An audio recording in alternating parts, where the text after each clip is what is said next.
Bonjour et bienvenue à l'émission Islam. Je suis ravi de vous retrouver ce matin. Aujourd'hui, dans notre série Lumière d'Islam, nous parlerons du poète lyrique Hafez, Shamsuddin Mohammed Shirazi, le poète de Shiraz.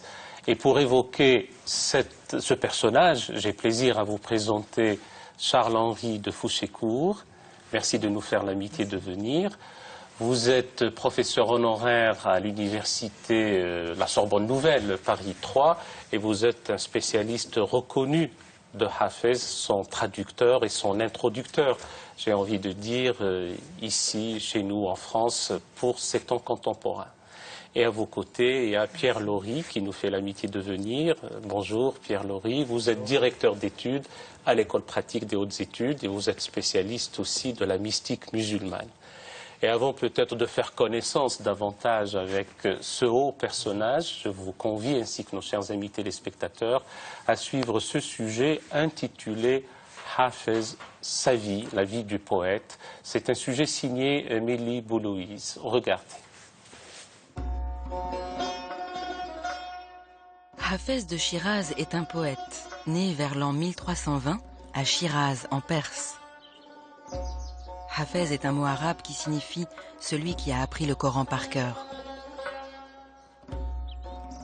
Le père de Hafez a émigré d'Ispahan à Shiraz, où il est mort durant la petite enfance du poète. Dans une ville à la civilisation islamique aussi florissante que Shiraz, à cette époque, et d'après sa poésie, Hafez a reçu une éducation classique achevée.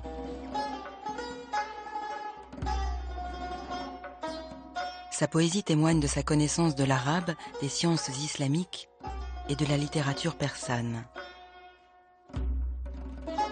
Il entre à la cour de Abou Ishaq, un prince ami des poètes, ce qui lui donne une réputation et de l'influence dans sa ville natale. En 1355, il tombe en disgrâce lorsque le prince de Yazd, Moubariz Muzaffar, s'empare de la ville de Shiraz et devient sultan. Attaqué par des rivaux et des personnalités religieuses qu'il avait critiquées, Hafez s'exile à Yazd. À la demande de Shah Shuja, le fils de Muzaffar, il reprend sa place à la cour à l'âge de 52 ans.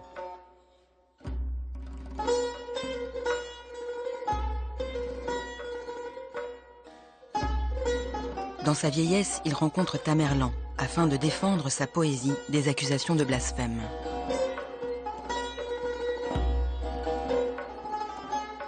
Hafez est mort à l'âge de 69 ans. Il repose à Shiraz, au milieu d'un jardin. Son mausolée attire de nombreux visiteurs, pèlerins et amoureux de la poésie, viennent lui rendre hommage.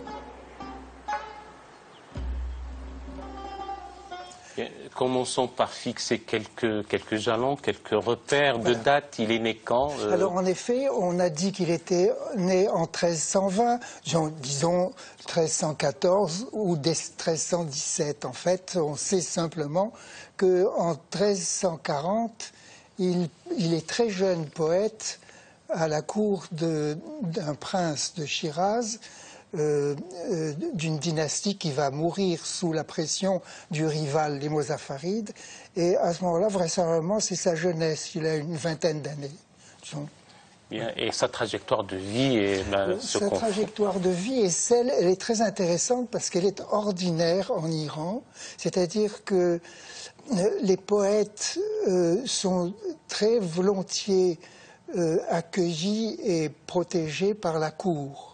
Et y compris, c'est ce qu'ont réussi en réalité beaucoup de poètes dès le XIe siècle. Les poètes viennent à la cour pour être le sage à côté du prince qui devrait l'être.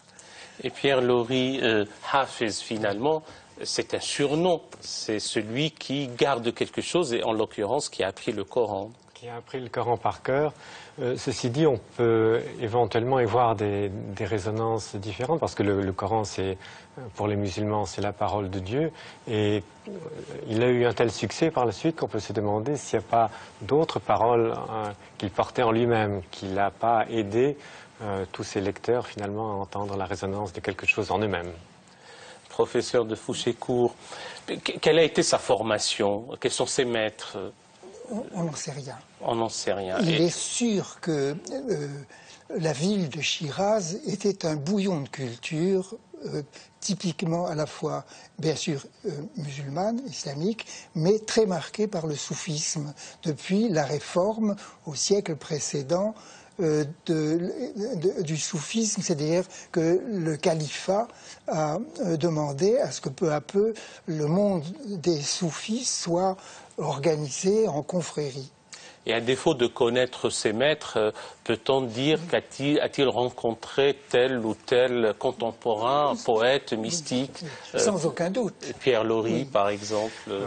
On sait, à l'évidence, à ses œuvres, il avait une imprégnation soufie très forte. Il connaissait d'abord la littérature soufie. Dans le milieu culturel de l'époque, il va sans dire qu'il a rencontré des grands maîtres, surtout qu'il y en avait, bien sûr, à Chiraz et dans la région. Et l'ascendance filiale et puis l'ascendance morale, maintenant, ses parents, sa famille, son père. Oui, rien. Alors justement, votre question me paraît tout à fait extrêmement intéressante parce que personne n'a parlé de lui de son temps. N'est-ce pas ?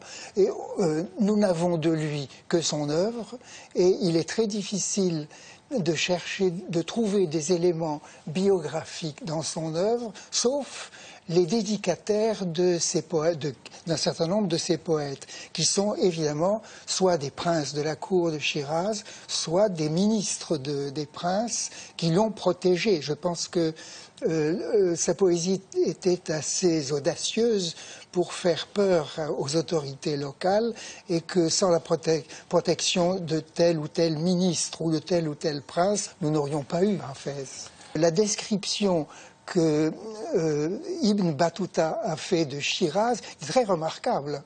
Et en particulier, les personnages il n'y a qu'à le lire, maintenant tout le monde peut le faire dans la traduction excellente de l'œuvre d'Ibn Battuta. On peut très bien situer Hafez, n'importe qui n'a qu'à ouvrir la Rihla. Dans la relation d'Ibn Battuta. Pierre Lori, maintenant, c'est les influences qu'il a pu avoir. Je parlais tout à l'heure d'ascendance morale et intellectuelle. Peut-on remonter jusqu'à Sohrawardi, jusqu'à d'autres Disons, c'était une époque bénie où, quand on avait une instruction, on pouvait dire qu'on avait lu pratiquement tous les livres. Et ça se sent dans son œuvre, où il y a des références aux maîtres soufis qui ont précédé, éventuellement à la philosophie. Toutefois, ce qui fait vraiment la caractéristique de sa poésie, c'est qu'au fond, il ne fait pas référence à un maître spirituel qui lui soit extérieur. Il ne cite pas de nom propre de maître spirituel, alors qu'il en a connu. On sait qu'il a connu, donc on pourrait donner des noms propres, mais c'est comme si à travers sa poésie, le maître spirituel se trouvait à l'intérieur de lui-même. C'est un des grandes, à la fois mystères et clés de sa poésie, peut-être. Et alors, quel est le contexte culturel, intellectuel? Y a-t-il un foisonnement, une effervescence dans la ville de Chiraz et alentour, ou c'est dans d'autres métropoles? Donc Chiraz s'est trouvé être un lieu particulièrement favorable au foisonnement des cultures, et surtout le fait que l'enseignement n'était pas centralisé. Et est-ce qu'on peut dire, Pierre Lori, qu'à côté de ce foisonnement intellectuel et de cette effervescence culturelle, il y avait une instabilité plutôt politique et des turbulences et des troubles dans la région? C'est le paradoxe. On aurait pu s'attendre qu'à partir de ce déséquilibre politique qui a suivi l'invasion mongole, avec cette série de coups d'État, de dynasties, avec des guerres de succession, le tissu culturel se serait effrité. Et on dirait même que c'est le contraire qui s'est passé finalement, que la multiplication de cours principales et secondaires a fait que la voix de certains poètes ou savants ont pu se faire connaître même mieux. Et donc celle de Hafez a émergé. Nous allons à ce stade de l'émission plutôt suivre ce sujet qui parle de son œuvre cette fois-ci. C'est un sujet toujours signé Mélie Belouiz et qui s'intitule « Le poète et son œuvre ». Regardez. De nos jours, l'œuvre poétique de Hafez est une composante essentielle de la culture et de l'identité iranienne. Ses poèmes sont parmi les plus populaires dans l'espace persanophone. Ils sont fréquemment utilisés dans la musique traditionnelle iranienne. Dans les superstitions populaires, le divan de Hafez est même utilisé pour prédire l'avenir. Les Iraniens posent une question sur leur futur à Hafez, puis ils ouvrent le divan au hasard. Le poème qui est sur la page ouverte peut alors être interprété pour connaître la réponse. Hafez s'inscrit dans la grande tradition lyrique persane et s'y classe à l'apogée. Il cultiva notamment à un niveau de perfection inégalé le ghazal, une des formes anciennes de la poésie iranienne consacrée aux confidences mystiques, à l'expression des joies et des souffrances de l'amour, et dont les thèmes sont l'amour, la nature et le mystère qui gouverne le destin de l'homme. Auteur du divan occidental et oriental publié en 1819 et inspiré d'Hafez, Goethe écrit à propos du poète persan. Notre poète s'est fait avant tout un devoir de clarté. Il a pris soin de s'exprimer dans le langage le plus simple, dans le rythme le plus facile, le plus insinuant par son idiome, et il n'a laissé entrevoir que de loin ses artifices et ses raffinements par lesquels les orientaux s'efforcent de plaire. Tel est l'hommage du grand poète allemand au grand poète persan. نفس باد صبا مشک فشان خواهد شد عالم پیر دگر بار جوان خواهد شد L'arbre de Judée tendra à la fleur la coupe couleur rubis. Les yeux du narcisse, le cœur battant, regarderont le coquelicot un jour. Si la roue du destin, un moment nous est contraire, les choses ne seront pas toujours ce qu'elles sont. Ne crains rien. Ô mon cœur, si le déluge du néant emporte toute forme d'être, si Noé est ton capitaine, dans la tempête, ne crains rien. Ne perds pas espoir si tu ne sais rien des secrets de l'invisible. Il se passe bien des choses invisibles dans le voile du secret. Ne crains rien.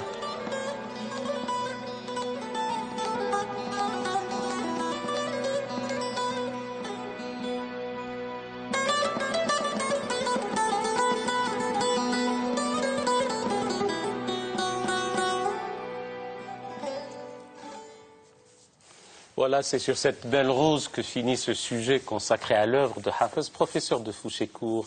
Là, son recueil, son divan, finalement, est formé d'une spécificité particulière poétique que sont les ghazals et les ghazals. Qu'est-ce que c'est?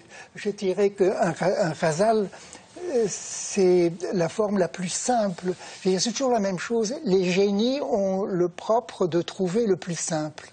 Et c'est ce qu'a fait Hafez pour la lyrique persane.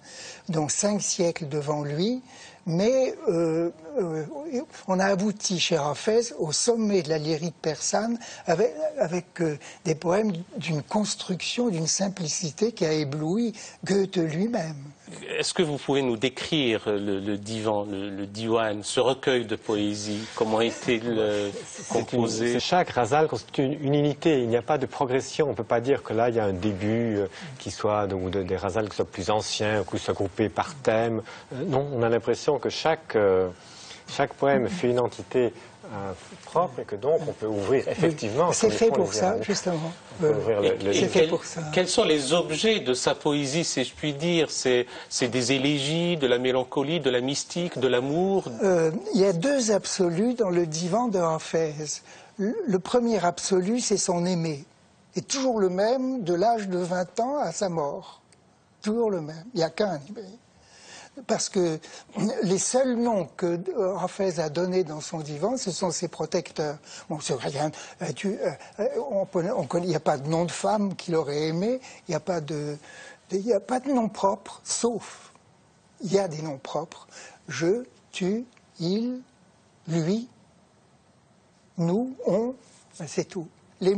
Les personnes de divan de Hafez, c'est essentiellement je et lui. Et lui, c'est l'aimé. Premier absolu. Deuxième absolu, l'aimé est absent. Je le cherche, tout le temps. Tout le temps, c'est une recherche. Voilà. J'ai tout dit de Hafez. J'ai 50 ans de méditation. Ça donne lieu à des conjectures, à des spéculations, à une exégèse réelle de l'œuvre de Hafez. Et on peut dire que l'aimer, dans une approche mystique, c'est le divin, c'est Dieu, c'est l'éternel. Oui, je pense. Du reste, c'est comme cela que la plupart des Iraniens le comprennent. Effectivement, on peut lire Hafez, on peut lire les poèmes d'amour de Hafez comme des simples poèmes d'amour. Pourquoi pas? C'est faisable.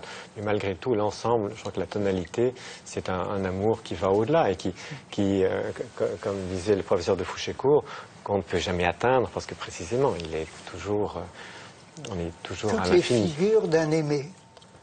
Alors, on parle d'une divination propre à l'œuvre de Hafez chez le peuple. Donc, on ouvre son ouvrage et il y a des oracles selon la page où il se trouve. Oui, non, c'est ce qu'on appelle le fol, c'est-à-dire on tire l'augure. Hein. Ce qui se fait pour le Coran, c'est une grande habitude, mais étant donné que dans les foyers, dans toutes les maisons pratiquement des Iraniens, à côté du Coran, il y a le divan de Hafez. Le divan de Hafez est une façon d'aider à lire le Coran. Et donc, comme il n'y a pas d'ordre, c'est un ordre alphabétique des ghazals qui ne correspondent à rien, vous pouvez ouvrir le livre où vous voulez, et à chaque fois, vous trouvez un distique que vous tirez au hasard, c'est-à-dire en ouvrant le livre, fermant les yeux, pointant le doigt sur le hasard de la page ouverte, et vous avez la réponse à votre question. Voilà, et c'est toujours de bon augure pour celui qui l'ouvre. Pas forcément, mais disons, Hafez c'est quand même très positif, donc souvent on est comblé, on espère. Et donc, la résonance et la réception posthume de Hafez a pris du temps, certes, d'abord en milieu persan et puis au-delà, Pierre Laurie. Et alors, l'exemple le plus éclatant a été donné tout à l'heure dans le texte, c'est qu'il a été traduit en plusieurs langues, et notamment en allemand, également en anglais, mais en allemand. Et quand Goethe a lu Hafez, il s'est produit quelque chose de tout à fait remarquable. Non seulement il a trouvé ses poèmes magnifiques, mais il s'est en quelque sorte identifié à Hafez comme une espèce de frère spirituel. Et il s'est mis à écrire en allemand tout un diwan. Il a repris le terme arabo-persan. Et en rentrant dans la même sensibilité. Et pour nous, qui essayons de rapprocher les cultures, il y a un exemple parfait, parce qu'on voit qu'au-delà du style, de la poésie, des images, il y a un point d'union de ces deux grands esprits, dès lors qu'il s'agit de parler de l'amour précisément. Et de poésie. Et de poésie. Et on a dit que Goethe faisait plonger dans une espèce d'Orient, de pacotille et d'exotisme. C'est pas du tout vrai. Je pense qu'il a une influence. Oui, tout à fait. Oui. J'ai été très étonné de voir à quel point de sérieux Goethe a fouillé tout ce qu'il pouvait fouiller en Allemagne, en traduction, en commentaire, etc., pour faire son divan Orient-Occident, Occident-Orient. Et comment cette admiration-là s'est illustrée et comment était-il tombé, je dirais, en résonance avec le poète? Il faut dire que c'était l'ambiance du 19e siècle allemand, de culture allemande. C'est-à-dire que le 19e siècle a cherché en Allemagne, a cherché à traduire toutes les œuvres du monde en allemand, de façon à ce qu'on puisse être un peu un centre. Et par exemple, Hegel s'est passionné pour Jalaleddin Rumi. Et de même, Goethe s'est passionné pour Hafez. Donc ça, c'est un exemple évidemment tout à fait typique. Et cela relève de leur personnalité propre ou il y a des raisons pour ces choix? Ce dont parle Hafez, comme a dit le professeur de Fouchécourt, c'est d'abord la question de l'amour, de l'éloignement de l'aimer et de cette espèce de dynamique qui nous pousse vers la vie et qui nous touche à la fois dans notre vie tout à fait sensible, parce que Goethe, en même temps, il était lié à une femme très très précise qu'il a aimée jusqu'à la fin, et en même temps, on sait bien que c'est un amour qui ouvre vers quelque chose de divin. Donc on est effectivement dans le romantisme allemand. Mais plus profond que cela, de façon générale, dans nos cultures, on voit bien que les symboles sont très parlants, que Hafez, il est très parlant pour nous. Et c'est vrai que lorsqu'on voit des Iraniens qui récitent du Hafez, comme on a vu dans le film, tout de suite c'est l'émotion, c'est les larmes, c'est l'envie de danser, que sais-je. Mais on comprend, même nous, occidentaux, on est accessible à cette émotion. Et professeur, à vous, donc, ces choix, cette communion d'esprit, comment s'explique-t-elle, en citant Hegel d'un côté et Goethe de l'autre, l'un pour Rumi, l'autre pour Hafez? Voilà. Il faut dire aussi, alors si on peut aller un peu plus loin, je vous en prie. Si on peut, il y a en particulier deux poèmes de Hafez qu'on peut désigner comme des poèmes centraux. Et il est évident que ce XIVe siècle, Ibn Arabi était donc au XIIIe siècle dans l'ambiance de Konya, de Damas, de Tabriz, du Khorasan, etc. On travaillait beaucoup la philosophie pour s'aider à la spiritualité. Et il est évident qu'il y a eu là un déploiement de réflexion dans la ligne du néoplatonisme de Plotin. C'est évident. Il y a des poèmes, en particulier deux poèmes de Hafez, qui sont évidemment à lire dans un contexte plotinien. Et qu'est-ce que vous avez à nous proposer ce matin, professeur de Fouchécourt, comme poésie? Si vous voulez un peu de poésie, je ne les sais pas par cœur, si vous permettez. Mais je vais faire encore quelque chose qui simplifie beaucoup. Ma passion est la littérature persane.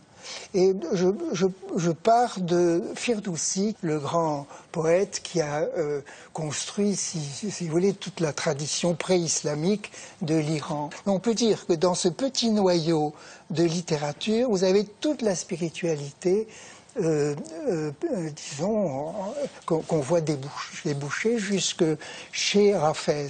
Par exemple, le mot darvish. Darvish n'est pas ce qu'on imagine un peu maintenant, un cheminant assez extraordinaire. Voilà. Darvish, c'est le pauvre. Qu'est-ce que c'est que le pauvre? Le pauvre, c'est quelqu'un qui est pauvre de lui-même, parce qu'il sait que tout vient de lui, de lui-là. Donc, alors, Hafez a fait un très beau poème. Oui, nous l'attendons. Sur le Darvish. Les Iraniens le reconnaîtront facilement. C'est Rouzeye Khalde Barin Khalvat Darvishan Ast. Moyeye Mohtashami Khidmat Darvishan Ast. Vous voyez la rime Ast. Bon. Je le lis en français, si vous permettez. L'intime solitude des pauvres est jardin au plus haut paradis. Le service des pauvres est l'essence de la magnificence. L'ouverture du trésor de la grandeur, pourtant muni d'étranges talismans, se fait par le regard de miséricorde pour les pauvres. La forteresse du paradis, dont l'ange Rezvan est allé garder l'entrée, offre l'aspect d'allée où se délassent les pauvres. Je peux continuer. Enfin, merci infiniment, mais c'est de votre traduction. C'est ma traduction, oui. Mais elle est, paraît-il, très fidèle. Elle est très fidèle et elle a de bonnes assonances aussi. Vous consentez, Pierre Lowe. C'est un travail magnifique. Au terme de notre émission, nous arrivons à la réception de Hafez de nos jours. Son mausolée à Shiraz a été conçu par l'architecte Pierre Lori, André Godard. Ce qui montre l'intérêt qu'on porte au poète. Quels sont aussi l'intérêt ou l'engouement pour Hafez? Quelques exemples. Pierre Lori, par exemple. Il y a un paradoxe qui est assez saisissant, c'est que il y a un groupe rock qui s'appelle Ohum, qui est né à la fin des années 90, et alors à partir de l'instrumentation moderne, mais enrichie aussi d'instruments iraniens traditionnels, chante sur des poèmes de Hafez, sur des paroles de Hafez, de Rumi aussi, mais principalement de Hafez. Leur grand succès s'appelait Hafez al-Shiraz, Hafez est amoureux. Et c'est extrêmement intéressant de voir la reprise par des jeunes de ces textes-là. Et par contrepoint, on voit que quelqu'un à l'opposé de ces conceptions culturelles, à savoir l'imam Khomeini, a composé lui aussi un recueil de poèmes amoureux, sur le mode de Hafez. Donc ce sont des razals, ce sont des poèmes amoureux où il dit l'intelligence qui n'est pas ivre d'amour à ta présence n'est pas raisonnable. Donc en reprenant le style de Hafez. Et que ces deux exemples si dissemblables montrent qu'il y a quelque chose de vraiment profond dans l'âme iranienne, à savoir que quels que soient les bords politiques ou autres, il y a toujours cette idée que le réel est en vibration avec quelque chose d'autre et que le réel et l'amour et la détresse nous donnent en résonance quelque chose de l'au-delà. Donc ce groupe de rock, avec des paroles de Hafez, utilise des instruments modernes, de la batterie, de la basse, etc. Mais on a aussi, professeur de Fouchécourt, des maîtres qui chantent actuellement l'œuvre de Hafez, comme le maître Shajarian. Shajarian et d'autres, oui. Oui, si vous permettez, je reviens juste sur le mausolée. Oui, je vous en prie. Je dirais volontiers que c'est une... Et le jardin. Et le jardin, oui. Je dirais le mausolée de Hafez est une mosquée sans mur. C'est-à-dire qu'il y a 8 colonnes et vous pouvez venir de tous les côtés. Et le monde qui fréquente du matin au soir, c'est la jeunesse surtout, qui vient fréquenter. Toute la jeunesse d'Iran vient en pèlerinage, dépose ses vœux, ses souhaits. C'est toujours très émouvant. Et de temps en temps, un Iranien qui sait le divan par cœur chante ou disons, tout le monde, on ne dit rien, on écoute. Oui. La tombe de Hafez est un lieu très, très vivifiant. Et les paroles de Hafez inspirent les artistes peintres aussi. En tout cas, l'art pictural abstrait se fait en écoutant de la poésie de Hafez. Je crois, oui, tout à fait. Bien, si vous le confirmez, professeur, c'est très bien. Merci de nous avoir éclairés ce matin. Merci de nous avoir édifiés par vos éclaircissements et votre enseignement, professeur Lori, professeur de Fouchécourt. Chers amis téléspectateurs, avant de vous quitter, je vous présente les ouvrages qui nous ont servi comme base de discussion ce matin. Le divan de Hafez, de votre traduction, introduction, traduction du persan et commentaire par Charles-Henri de Fouchécourt, chez Verdier, Poche. Toujours de vous, et dans cette collection, Hafez et la religion de l'amour dans la poésie persane classique, chez Léonard Lewisohn. Cette traduction de Gilbert Lazare, donc Hafez de Shiraz, 101 Razel amoureux, chez Gallimard, dans la collection Connaissance de l'Orient. Et puis vos livres, professeur Lori, donc La science des lettres en islam de Pierre Lori chez Dervy, dans la collection Esprit de lettres. Et toujours de vous, Pierre Lori, Le rêve et ses interprétations en islam chez Albin Michel, dans la collection Sciences des religions. Et nous avons aussi ces ouvrages que l'Institut du monde arabe a bien voulu nous prêter fort aimablement pour illustrer nos sujets. Nous les remercions vivement. Et, chers amis téléspectateurs, si vous souhaitez retrouver votre émission, vous n'avez qu'à aller sur le site de France Télévisions, après les www.francetv.fr, eh bien, vous retrouvez, en cliquant sur les chemins de la foi, l'émission que vous retrouverez avec plaisir. D'ores et déjà, bon dimanche, excellente semaine et à très bientôt sur France 2. اللهم صل وسلم وبارك على سيدنا